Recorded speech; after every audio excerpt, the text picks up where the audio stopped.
चिपळूण नागरीच्या सुकन्या व गृहलक्ष्मी ठेव योजनेला उत्स्फूर्त प्रतिसाद।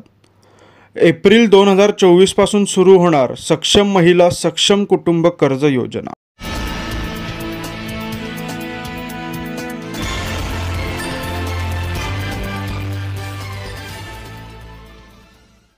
चिपळूण नागरी सहकारी पतसंस्थेने आंतरराष्ट्रीय जागतिक महिला दिनाच्या निमित्ताने महिलांसाठी सुकन्या ठेव व गृहलक्ष्मी ठेव या जाहीर केलेल्या ठेव योजनेला महिलांनी उत्स्फूर्त प्रतिसाद दिला आहे।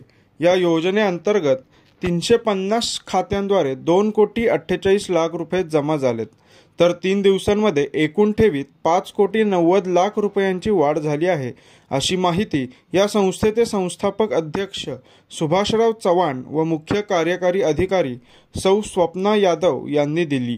या योजनेला उत्स्फूर्त प्रतिसाद दिल्याबद्दल महिलांचे विशेष आभार मानले आहेत। तर महिला सक्षमीकरणासाठी संस्थेतर्फे एप्रिल महिन्यापासून सक्षम महिला सक्षम कुटुंब कर्ज योजना सुरू करणार असल्याची माहिती देखील यावेळी दिली। चिपळूण नागरी सहकारी पतसंस्था तब्बल 31 वर्षे सहकार क्षेत्रात कार्यरत आहे। रत्नागिरी, रायगड, सातारा, सांगली आणि कोल्हापूर जिल्ह्यात संस्थेच्या 50 शाखा कार्यरत आहेत। चिपळूण नागरी सहकारी पतसंस्थेतर्फे स्थापनेपासून सर्वसामान्यांना बचतीची सवय लागावी या उद्देशाने संस्थेतर्फे अनेक ठेवी योजना सुरू करण्यात आल्या आहेत। या योजनांना तळागाळातील घटकांचा अतिशय चांगला प्रतिसाद मिळताना दिसून येतोय।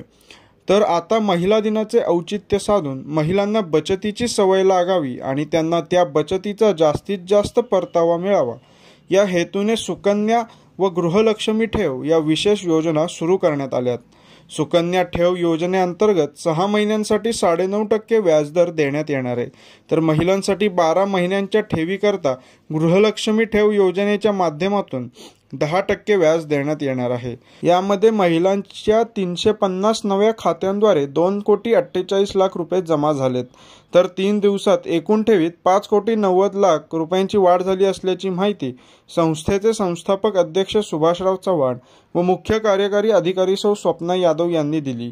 या योजनेला महिलांनी आणखी प्रतिसाद द्यावा असे आवाहन देखील करण्यात आले। तर पुढे माहिती देताना असे सांगण्यात आले की सध्या महिला बचत गट चळवळ सुरू आहे। या बचत गटांच्या माध्यमातून काही महिलांनी व्यवसाय देखील सुरू केलेत, मात्र महिलांना आणखी आर्थिकदृष्ट्या सक्षम करण्यासाठी सक्षम महिला सक्षम कुटुंब ही कर्ज योजना एप्रिल 2024 या महिन्यापासून सुरू करणार असल्याचे स्वप्ना यादव यांनी सांगितले। या कर्ज योजनेअंतर्गत महिला आणखी सक्षम होतील असा विश्वास संस्थेच्या मुख्य कार्यकारी अधिकारी सौ स्वप्ना यादव यांनी व्यक्त केला।